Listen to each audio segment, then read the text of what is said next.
একো নাজানো বুলি ক'লে হ'ব তোক চালা নাজানো বুলি ক'লে নহ'ব নহয় আমি ইয়াৰে লোকে হৈ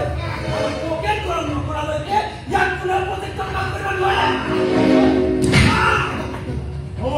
আমাৰ ইঞ্জিনিয়াৰ চাই আহিছে যি কোনোবাই আছে যি জানিবলৈ আছে একেবাৰে হৈ যাবি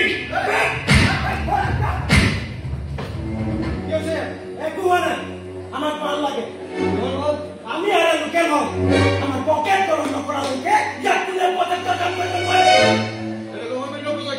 আৰু এই প্ৰজেক্টটো আমাৰ কোম্পানীয়ে পাইছে মানে তহঁতৰ কিহৰ মাজে লাগিবই নহ'লে আমি ইয়াত কাম কৰিব নিদিওঁ কামটো কৰিলে ময়ো চাওঁ তহঁতে কি কৰিব পাৰ